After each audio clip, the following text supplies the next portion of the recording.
What so ever అనగా ఏది లేదా ఏదైతే లేదా ఏమి అని తెలియజేయడానికి వాట్ ఎవర్ని లేదా వాట్ సో ఎవర్ని ఉపయోగించడం జరుగుతుంది.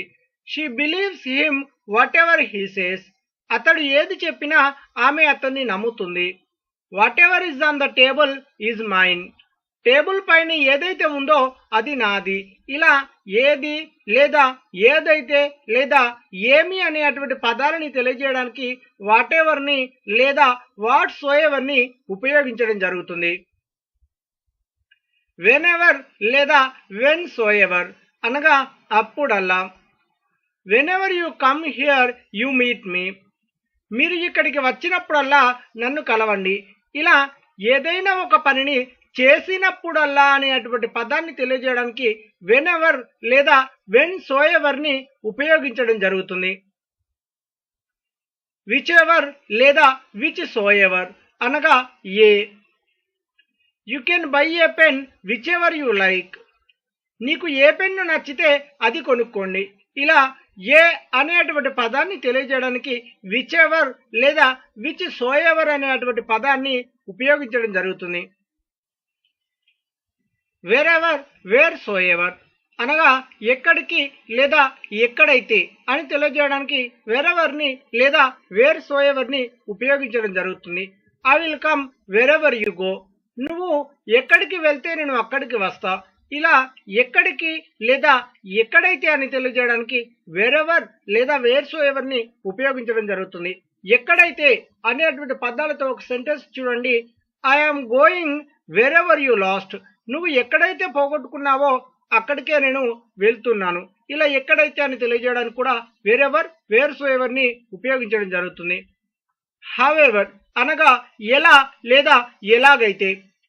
You can do it however you like. మీకు ఎలా నచ్చితే అలా చేయండి. ఇలా ఎలా లేదా ఎలాగైతే అనేటువంటి పదాన్ని మనం తెలియజేయడానికి హౌఎవర్ని ఉపయోగించడం జరుగుతుంది. హూ ఎవర్ లేదా హూ సో ఎవర్ అనగా ఎవరైతే. ఎప్పుడైనా కానివ్వండి హూ ఎవర్ హూ సో ఎవర్కి మనం సింపుల్గా గుర్తుంచుకోవాల్సింది సబ్జెక్ట్ స్థానంలో హీ షీ దే అని మనం నార్మల్ సెంటెన్సెస్లో మాట్లాడుతుంటాం. హీ విల్ కమ్ లేదా షీ విల్ కమ్ లేదా దే విల్ కమ్ అంటుంటాం. సబ్జెక్ట్ స్థానంలో హీ షీ దే అనే పదాలు వచ్చాయి. ఇలా సబ్జెక్ట్ స్థానంలో ఉన్నటువంటి పదాలకి బదులుగా మనం తెలియజేయడానికి హూ ఎవర్ హూ సో ఎవర్ని తెలియజేయడం జరుగుతుంది. కానీ అర్థం ఏంటంటే ఎవరైతే అనేటువంటి అర్థాన్ని తెలియజేయడం జరుగుతుంది. Please come forward whoever would like to do it. ఎవరైతే చేయాలనుకుంటున్నారో వారు ముందుకు రండి. Whomever whomsoever రెండింటికి అర్థం ఒకే మాదిరిగా రావడం జరుగుతుంది. ఎవరితోనైతే లేదా ఎవరిని లేదా ఎవరినైతే లేదా ఎవరికైతే ఈ పదాలకి అర్థాన్ని తెలియజేయడానికి హుమ్ ఎవర్ హుమ్ సో ఎవర్ని ఉపయోగించడం జరుగుతుంది. అంతేకాకుండా హుమ్ ఎవర్ హుమ్ సో ఎవర్కి సులువుగా గుర్తుంచుకోవాలి అని అన్నట్లయితే హిమ్ హర్ దెమ్. ఎప్పుడైనా కానివ్వండి మనం సింపుల్గా నార్మల్ సెంటెన్సెస్ని మనం చెప్పినప్పుడు ఐ గివ్ దెమ్ అని అంటుంటాం, లేదా ఐ విల్ గివ్ హిమ్ అని అంటుంటాం, లేదా ఐ విల్ గివ్ హర్ అని చెప్పేసి అంటుంటాం. ఇలా హిమ్ హర్ దెమ్ అనేటువంటి పదాలు ఆబ్జెక్ట్ పదంలో ఉంటాయి, ఆబ్జెక్ట్ స్థానంలో ఉంటాయి. కాబట్టి ఆబ్జెక్ట్ స్థానంలో ఉన్న పదాలకి బదులుగా మనం హుమ్ ఎవర్ లేదా హుమ్ సో ఎవర్ని ఉపయోగించడం జరుగుతుంది. You can call hmm ever you want to call. నీకు ఎవరిని పిలవాలని ఉంటే వారిని పిలువు. ఇలా ఎవరితోనైతే ఎవరిని లేదా ఎవరినైతే లేదా ఎవరికైతే అనేటువంటి పదాలని మనం తెలియజేయడానికి హుమ్ ఎవర్ లేదా హుమ్ సో ఎవర్ని ఉపయోగించడం జరుగుతుంది. అంతేకాకుండా ఈ హుమ్ ఎవర్ అనేటువంటి పదాలకి కొన్ని సందర్భాలలో మనం ప్రిపోజిషన్ ని కూడా ఉపయోగించడం జరుగుతుంది. అనగా టు హుమ్ ఎవర్ లేదా అబౌట్ హుమ్ ఎవర్ లేదా ఫర్ హుమ్ ఎవర్ ఇలా ప్రిపోజిషన్ తో పాటుగా కూడా ఉపయోగించడం జరుగుతుంది. ఎట్ విచ్ అనగా ఎటువైపు. At which are you looking, మీరు ఎటువైపు చూస్తున్నారు. ఇలా ఎటువైపు అనేటువంటి క్వశ్చన్ ని మనం అవతల వ్యక్తిని అడగడానికి ఎట్ విచ్ ని ఉపయోగించడం జరుగుతుంది. ఎట్ విచ్ అనగా ఎటువైపు అయితే. The house at which you are looking is mine. మీరు ఏ ఇంటి వైపు అయితే చూస్తున్నారో అది నాది. దీనినే ఈ సెకండ్ సెంటెన్స్ ని మనం రిలేటివ్ క్లాజెస్ అని కూడా చెప్పడం జరుగుతుంది. ఇలా ఎటువైపు అయితే అని తెలియజేయడానికి ఎట్ విచ్ ని ఉపయోగించడం జరుగుతుంది. ఇన్ విచ్ అనగా లో.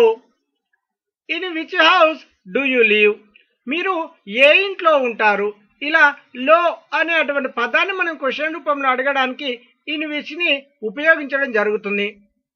ఇన్ విచ్ అనగా లోనైతే, the house in which you live is very old, మీరు ఏ ఇంట్లోనైతే ఉంటున్నారో అది చాలా పూర్వపు ఇల్లు. ఇలా లోనైతే అని తెలియజేయడానికి ఇన్ విచ్ ని ఉపయోగించడం జరుగుతుంది. ఆన్ విచ్ అనగా మీద, on which chair are you sitting, మీరు ఏ కుర్చీ మీద కూర్చుంటున్నారు. ఇలా మీద అని తెలియజేయడానికి ఆన్ విచ్ ని మనం క్వశ్చన్ రూపంలో అడగడానికి ఉపయోగించడం జరుగుతుంది. ఆన్ విచ్ అనగా మీద లేదా మీదనైతే, the chair on which you are sitting is mine, మీరు ఏ కుర్చీ మీదనైతే కూర్చుంటున్నారో అది నాది. ఇలా మీద లేదా మీదనైతే అనేటువంటి పదాన్ని మనం తెలియజేయడానికి ఆన్ విచ్ ని ఉపయోగించడం జరుగుతుంది. అబౌట్ విచ్ అనగా గురించి, about which are you speaking, మీరు దేని గురించి మాట్లాడుతున్నారు. ఇలా దేని గురించి అనేటువంటి పదాన్ని మనం తెలియజేయడానికి అబౌట్ విచ్ ని ఉపయోగించడం జరుగుతుంది క్వశ్చన్ రూపంలో అడగడానికి. అబౌట్ విచ్ అనగా గురించి అయితే, about which you are speaking is known to me, మీరు దేని గురించి అయితే మాట్లాడుతున్నారో అది నాకు తెలుసు. ఇలా గురించి అయితే అనేటువంటి పదాన్ని మనం తెలియజేయడానికి అబౌట్ విచ్ ని ఉపయోగించడం జరుగుతుంది.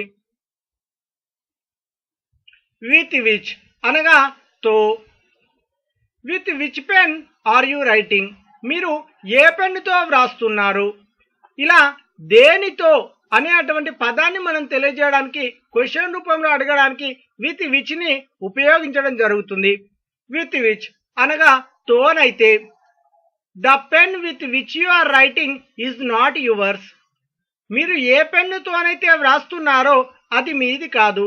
ఇలా తోనైతే అనగా దేనితోనైతే అనేటువంటి పదాన్ని మనం తెలియజేయడానికి విత్ విచ్ ని ఉపయోగించడం జరుగుతుంది. విత్ హుమ్ అనగా ఎవరితో, with whom are you going, నువ్వు ఎవరితో వెళ్తున్నావు. ఇలా ఎవరితో అనేటువంటి పదాన్ని మనం అవతల వ్యక్తిని క్వశ్చన్ రూపంలో అడగడానికి విత్ హుమ్ ని ఉపయోగించడం జరుగుతుంది.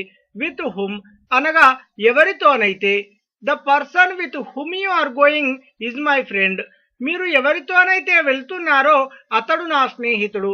ఇలా ఎవరితోనైతే అనేటువంటి పదాన్ని తెలియజేయడానికి విత్ హుమ్ ని ఉపయోగించడం జరుగుతుంది.